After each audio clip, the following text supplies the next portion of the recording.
Verdaderamente, no sé si empezar por hablar de México hacia adentro o de México hacia afuera.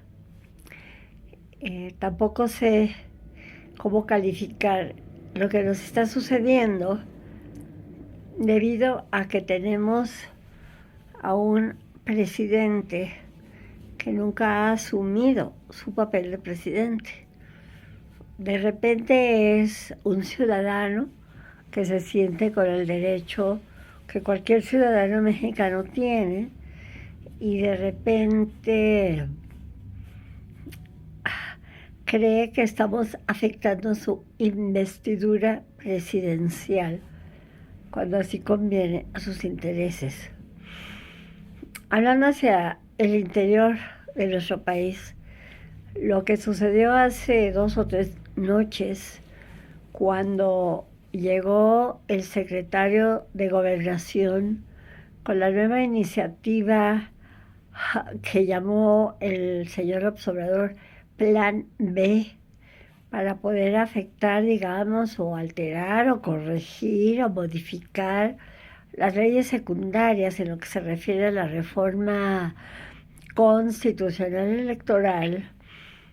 Repito, llega con un documento de 300 cuartillas para que sean revisadas, opinadas, calificadas y se dé una resolución por parte de la Cámara de Diputados, que saltándose la parte mayoritaria de esa Cámara por parte de Morena, se saltan absolutamente todos los pasos que se deben seguir para llegar a una resolución de ese tipo. Se les olvida que hay que tener un reglamento legislativo, se les olvida que debe ir a comisiones, se les olvida absolutamente todo lo que se refiere al procedimiento que se debe seguir y en lo que ellos llaman fast track, que ni siquiera sé cómo traducirlo al español, deciden en, no estoy segura si fueron 15 o 17 horas, votar a favor de lo que decían esas 300 cuartillas, que yo puedo asegurar que ni las leyeron, porque solo que hayan tomado un curso de lectura súper rápida, que creo que solo John F. Kennedy leía con esa rapidez, podrían saber el contenido de esas 300 páginas. Y todo eso para justificar el hacer una vez más daño a quienes no lo merecen, y que es el pueblo mexicano. Si lo que pretenden es hacerle creer a los mexicanos que con estas propuestas están tratando de ahorrar recursos económicos, pues entonces hay muchas otras maneras de hacerlo y no ahorcando al Instituto Nacional Electoral. Como saben que la única manera de hacerlo es a través de los medios económicos, lo primero que están haciendo es ajustando el presupuesto, diciendo y acusando además a los consejeros, sobre todo al presidente consejero, de que ganan muchísimo más que cualquier obrero, como lo dijo el diputado, no sé, Mier de Morena. Y yo me pregunto cuánto ganan los diputados y cuánto se asignaron como nuevo aguinaldo. Pero eso es lo de menos. Lo que sí es triste es que todo esto que se pretende llevar a cabo daña el 2024, pero todavía más el 2030. Y los de Morena son tan ignorantes que no se dan cuenta que quienes más dañan es a ellos mismos. No importa quién quede en la silla presidencial si es de Morena. En lo que se refiere a nuestra imagen en el exterior, es todavía más vergonzoso. México, hasta el 2018, con todo lo que se dijera de la corrupción, de un partido único, dictatorial, etc. México en 70 años creció. Pero no solamente es que creció, teníamos una imagen ante el mundo de respeto, de dignidad y de experiencia válida de ser reconocida. Y ahora resulta que somos el hazmerreír del mundo por decisiones de un individuo que únicamente manifiesta su propio sentir, ignorando el sentir de México.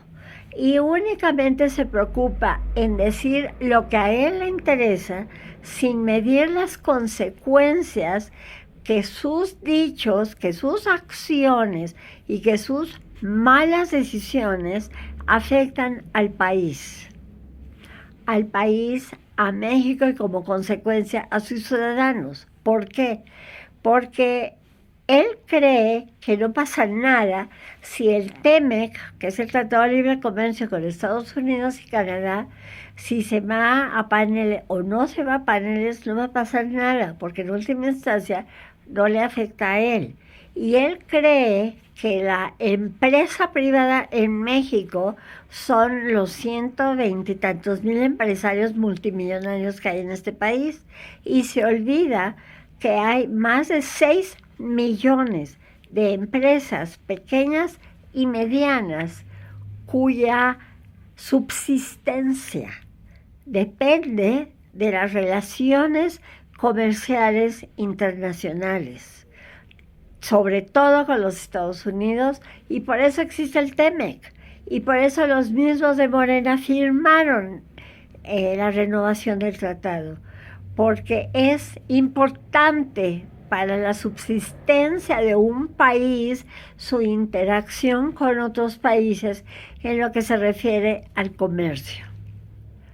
Y entonces, de repente, con la mano en la cintura, tiran por la borda tanto el presidente como la gente que lo rodea y que supuestamente deben tener cierto conocimiento de lo que pasa en el mundo, no le dicen nada, no lo apoyan o no lo empujan, no lo obligan a que tome una decisión positiva para la imagen de nuestro país. Y aquí estamos, preparándonos no solamente para el 2023, que hay elecciones en el Estado de México y Coahuila, y tampoco solamente para el 2024, que hay elecciones presidenciales en el país y que solamente habla de quién va a ser el candidato. Lo más importante no es quién va a ser el candidato a la presidencia. Lo más importante, y parece que nadie se da cuenta, es quiénes van a ser los diputados y senadores en el 2024. ¿Quiénes van a formar el Congreso de la Unión que van a ser el contrapeso del presidente? Porque si vamos a tener una situación como la que estamos viviendo ahora, de un Congreso de la Unión, de una Corte Superior de Justicia que lo único que hacen es lamerle los zapatos al Poder Ejecutivo, véase, López Obrador, ¿a dónde vamos a llegar como país? ¿A República Dominicana? ¿A igual que Nigeria? O sea, acabo de grabar un TikTok donde hablo de un diputado independiente que se destacó en el estado de Jalisco, de apellido, no me acuerdo, Matsumoto o algo así, aquí tengo el nombre, Kumamoto, que fue un diputado independiente que hizo una labor excelente, que inclusive logró que se dejara de lado el fuero en el estado de Jalisco. Fuero que hace que se protejan tanto los legisladores como el presidente, protegiéndose para la impunidad más que la inmunidad. Y entonces, si no pensamos también o más en lo que será en el 2024 el Congreso de la Unión, señores, como dice el dicho, El que es buey, hasta la coyunta lame. Y si no aprendemos y seguimos lamiendo la coyunta, de bueyes no pasaremos. Cuídense, que Dios los bendiga.